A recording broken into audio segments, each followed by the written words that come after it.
So in this video I'm going to be upscaling this image in Topaz Gigapixel, and it's a Flux generated image, and it's more of an illustrative kind of CG kind of look rather than a photographic image which we've done before. It's a moderate size already, so we're not starting with something too tricky. 1536 by 1024. Now if we go to the upscale setting here, I do want to actually do a pre-upscale crop. So I'm going to click the crop button here, and I'm going to change the aspect ratio, I think, to sort of 4:3, just to bring it in a little bit. And I know it's not composition 101 technique, but I am going to center the subject smack bang in the middle of the frame for this, because I feel like with the symmetry of the glowing ring in the background, it gives it some good impact. And so now we've got our image already cropped, and we don't have to do it in any other software, which is quite handy. And I'm going to go to a let's go to a custom for a change. I mean, this is arbitrary anyway because I'm just showing you an example. But like custom, you can type in whatever you like. So let's do 3.5 as a upscale factor. Why not? So now we've got the image looking at this. And for some reason, when you change this, it messes with the magnification amount. And I always like to have that 100%, so I know I'm looking kind of real time at what the sort of the pixel size is on my screen on my own resolution, and I'm not artificially zooming in or anything. So there we go. And for the models here, normally, if you've watched a lot of my example videos of this, if it's photographic, I tend to go for standard, high fidelity, possibly low res. But for this one, I'm going to explore another one. So I am going to go A/B compare. And I'm going to choose standard, I'm going to choose high fidelity, but for this one, I'm going to choose art and CG as well, which will treat the image quite different than a photographic image would be treated, and it will harden up and strengthen a lot of the hard lines and brush what it could perceive as sort of digital brush strokes and things like that, which can give some interesting results. It's not always applicable, but we'll see. So the standard model is on the top left here. High fidelity model is on the bottom left, and the art and CG model is on the right hand side. So I'm just going to start off by going in on the face here and just look at the sort of the fur and the whiskers detail.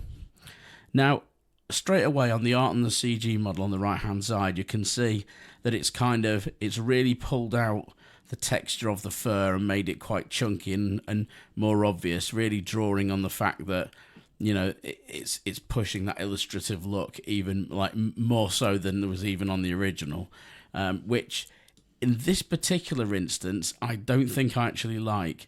I think the image was maybe slightly too photographic in elements to start with for this to really work. If it was a little bit more CG looking, this probably would have pushed it in a good direction, but I'm not really interested in that version. So we're back down to good old standard V2 versus high fidelity V2.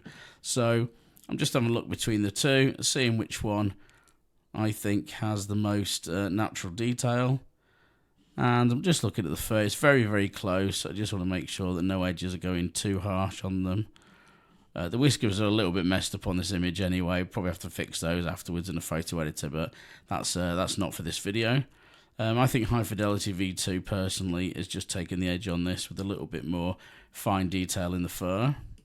So I'm going to apply the model there. So just have a quick look around the rest of the image and just see what we're doing here. Okay, we've got some. Hold down the left mouse button to do a before and after if you're on the big screen preview like this. Or you can choose one of the other options for a preview, such as a sliding split or a side-by-side kind of traditional before and after. I like using the full screen, and then every time you hold your left mouse button to click and drag or just to hold down, it will temporarily show you the unprocessed, unupscaled equivalent version of the image. So now we're doing that, I'm going to skip generative models. I'm going to come down to the model settings here.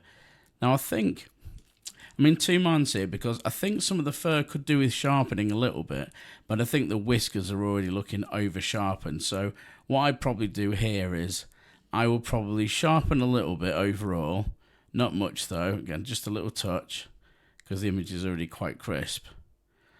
I would sharpen it a little bit, and I would then be tempted, as I said earlier, to kind of maybe go and try and clean up the whiskers afterwards in a photo editing software like Photoshop or Photopea, just because they look a little bit messy from the original.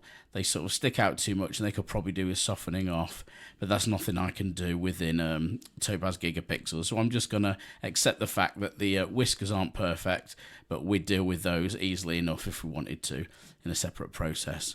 I'm not going to do any compression fixing, because on the original, which I'm looking at now by holding my button down, I can't see any obvious compression artifacts.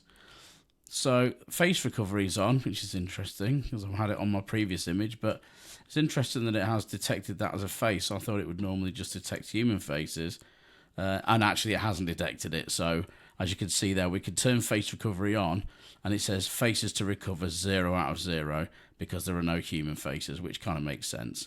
So it cannot do animal faces as much as that would be quite interesting. So gamma correction is not relevant. So really that's a fairly straightforward one for Topaz Gigapixel. And we've gone nice and close. We've got an image that's 4224 by 3167 now, which is a nice, healthily large image. And yeah, I think that's pretty much all we need to do for that one. So thanks a lot for watching.